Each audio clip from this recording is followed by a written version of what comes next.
Ndoda kutendawo zvandakaitirwa naTenzi Michael. Ndakanga ndiri munhu aingodzipwa kupera kwemwedzi kana kutanga kwawo. Ndakanga ndiri munhu aingodzipwa kupera kwemwedzi kana kutanga kwawo. Ndichidzipwa nenyoka. Ndichidzipwa nenyoka. Asi ke zvino hapachina kana chandichahwa kana kudii. Asi ko zvino hapana kana chandichahwa kana kudii. Ndotenda naizvozvo. Ndinotenda naizvozvo. Ndatenda nera. Kuti tanetani varoya. Hapana zvamungatiitire here. Zvidzokere kuvaridzi vazvo. Ndobva ndati endai musango. Munowana here muto wanyika ikoko? Zvikanzi tinotsvaka. Ndikati endai munotsvaka shamhu mbiri. Wani yemuto wanyika neyemutara. Asi shamhu idzodzo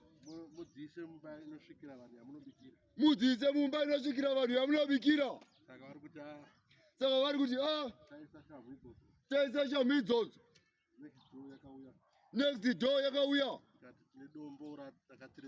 ikati tine dombo rakatiremera.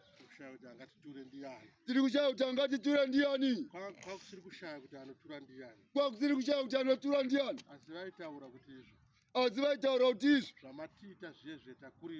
zvamatiite zvezve takurirwa. Ndoda kukumbura kuna Ishe. Ishe vakativakira munamato. Ishe vakativakira munamato. Pafoni. Vakati mwanangu ndinotema shamhu yemutara neyemuto wanyika. Vakati mwanangu ndinotema shamhu yemutara neyemuto wanyika. Muipfekere mumba inosvikira vanhu mukicheni. Muipfekere muimba inosvikira vanhu mukicheni. Zvadaro pane vakauya vepanext door. Vakati tiri kuremerwa tine zidombo ratakatakura riri kutiremera. Vakati tiri kuremerwa tine zidombo ratakatakura riri kurema. Ndikushaya anonditura mutoro uyu. Ndiri kushaya anonditura mutoro uyu. Vakabva vadzokera.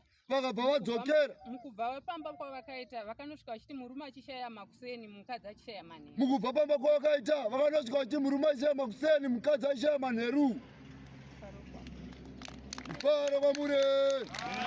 Izumba kai. Notenda. Izumba kai. Igokwe zumba. Igokwe zumba. Iyo zumba iri kuya pa. Iyo zumba iri kuya pano. Gokwe muri pano apa regokwe. Gokwe muri pano apa here gokwe. Pana mwana wasara gokwe. Pana mwana wasara gokwe. Anoziva. Anoziva. Mumweya. Ndatenda gokwe zumba. Ndatenda gokwe zumba.